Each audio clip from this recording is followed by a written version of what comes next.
جاء نصر الله والفتح ورأيت الناس يدخلون في دين الله أفواجا فسبح بحمد ربك واستغفره إنه كان توابا। ইসলামী আন্দোলন বাংলাদেশ মাধবদী থানা শাখা কর্তৃক আয়োজিত আজকের এই বিশাল গণসমাবেশের সংগ্রামী সভাপতি, আজকের সমাবেশের প্রধান অতিথি, বাংলাদেশের তৌহিদি জনতার প্রাণের স্পন্দন, বৈষম্য বিরোধী এই অভ্যুত্থানের অগ্রনায়ক, ইসলামী আন্দোলন বাংলাদেশের মহতারাম সিনিয়র নায়েব আমির হযরত মাওলানা সৈয়দ মোহাম্মদ ফয়জুল করিম শাইখে চরমনাই, উপস্থিত ইসলামী আন্দোলন বাংলাদেশের নরসিংদী জেলা শাখার নেতৃবৃন্দ, অন্যান্য সহযোগী সংগঠনের নেতৃবৃন্দ, সাংবাদিক বন্ধুগণ ও আজকের এই সমাবেত দেশপ্রেমিক ভাইরা আমার, আজকে একটি পরিবর্তিত প্রেক্ষাপটে আমরা আজকে সমাবেশ করছি। আজকে প্রত্যেকেরই মনে আনন্দ আছে।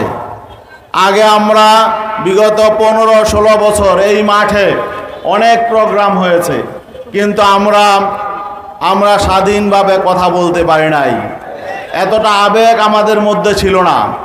গত 5ই আগস্ট বাংলাদেশে একটি পরিবর্তন হয়েছে, স্বৈর সরকারের পতন হয়েছে, ফ্যাসিস্ট সরকারের পতন হয়েছে, ভারতের দালাল সরকারের পতন হয়েছে।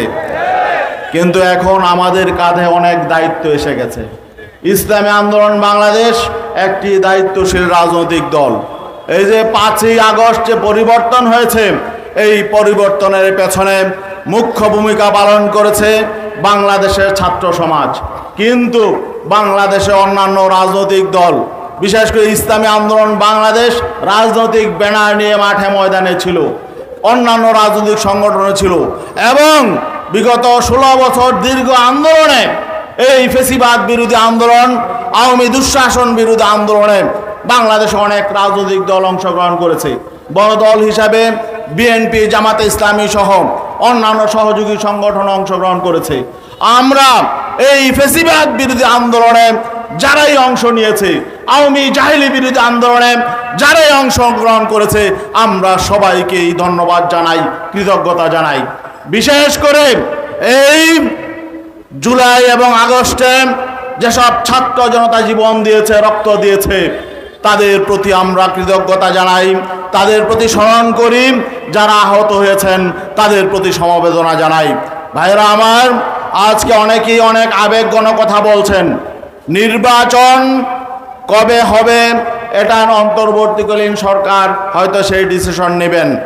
আমরা চাই দ্রুত নির্বাচন হোক, তবে যেই মৌলিক সংস্কারগুলো আছে, বিগত আওয়ামী লীগ সরকার বাংলাদেশের সকল সাংবিধানিক প্রতিষ্ঠানগুলো যেহেতু ধ্বংস করে ফেলেছে, অতএব সবগুলো প্রতিষ্ঠান সংস্কার করতে হবে।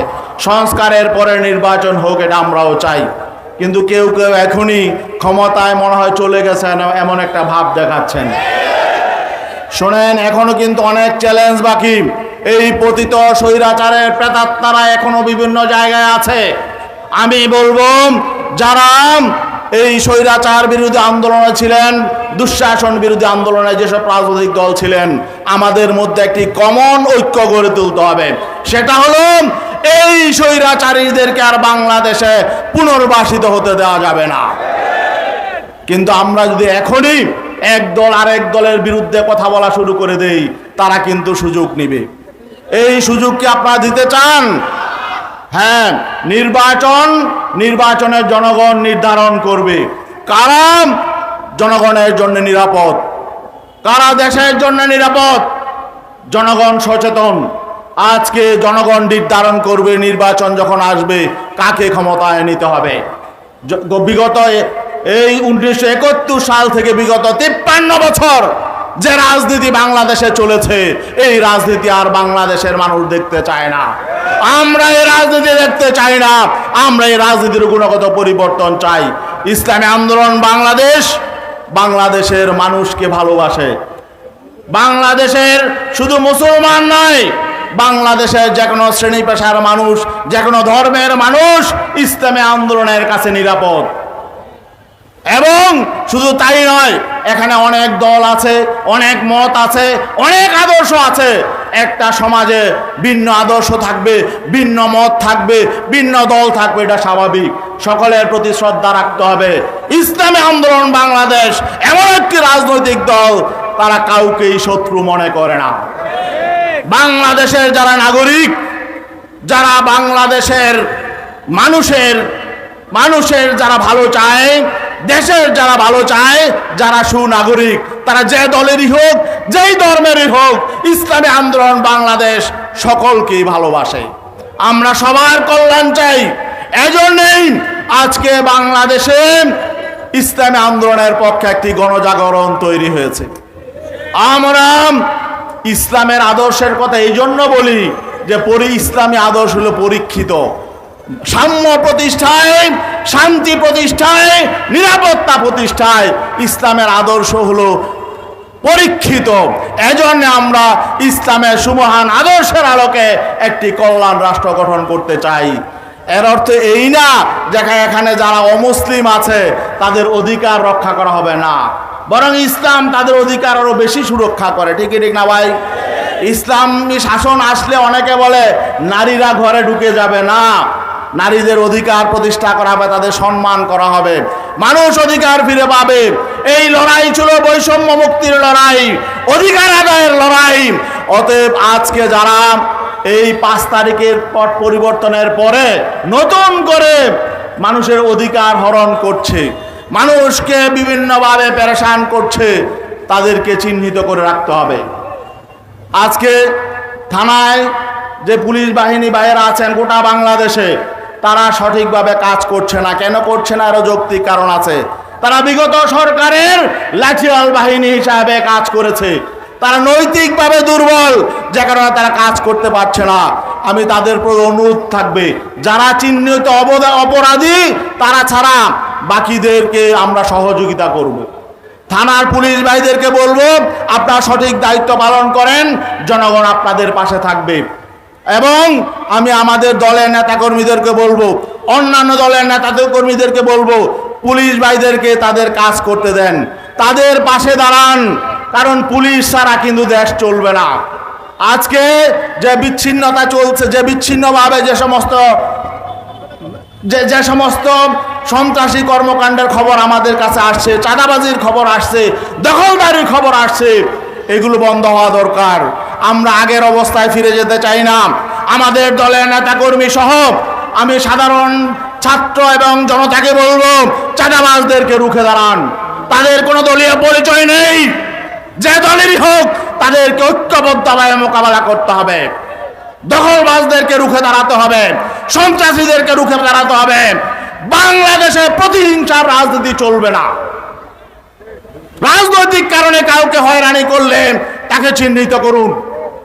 আর যারা এখন থানায় থানায় পুলিশদেরকে জোর জবরদস্তি করে মামলা নেওয়ার জন্য বলা হচ্ছে, মিথ্যা মামলা নিতে পারবে না কোনো থানা, মিথ্যা মামলা আপনারা নিবেন না। কোন রাজনৈতিক কারণে কাউকে মামলায় ফাঁসানো যাবে না। অতীতে সরকার যা করেছে এখনো যদি তাই চলে, তাহলে কেন এত রক্ত দেওয়া হলো, কেন এত ত্যাগ হলো, কেন এত প্রাণ গেল? আমার ছাত্র ভাইয়েরা যেই বৈষম্য বিরোধী একটি সমাজ প্রতিষ্ঠার জন্য যে আন্দোলন সংগ্রাম করেছে, এটাকে আমরা ব্যর্থ হতে দিতে পারি না। ইসলামী আন্দোলন বাংলাদেশ ইসলামের সুমহান আদর্শের আলোকে জনগণকে ঐক্যবদ্ধ হওয়ার আহ্বান জানাচ্ছে। আমরা সকল ইসলামী শক্তিকে এবং সকল দেশপ্রেমিক শক্তিকে আমরা ঐক্যবদ্ধ হওয়ার আহ্বান জানাচ্ছি।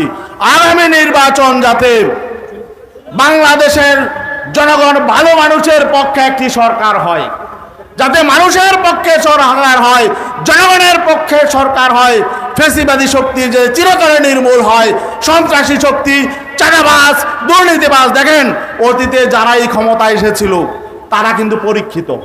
তারা কি করতে পারবে তাদের নতুন করে বলার কিছু নাই। নতুন বাংলাদেশ আমরা দেখতে চাই। নতুন বাংলাদেশ দেখতে হলে নতুন শক্তিকে ক্ষমতায় আনতে হবে। এই জন্য ভালো মানুষ ঐক্যবদ্ধ হন। ভালো মানুষ ঐক্যবদ্ধ হয়ে ভালো মানুষের সরকার গঠনের জন্য আপনাদেরকে প্রস্তুতি গ্রহণ করতে হবে এবং এই অন্তর্বর্তী সরকারকে ব্যর্থ হতে দেওয়া যাবে না। তাদের কাজের সমর্থন, তারা যত ভালো কাজ করে ভালো কাজের সমর্থন আমরা অতীতে দিয়ে গিয়েছি, সামনেও দিয়ে যাব ইনশাআল্লাহ। তাদের হাতকেও শক্তিশালী করতে হবে। সবাইকে ধন্যবাদ জানিয়ে শেষ করছি। আসসালামু আলাইকুম।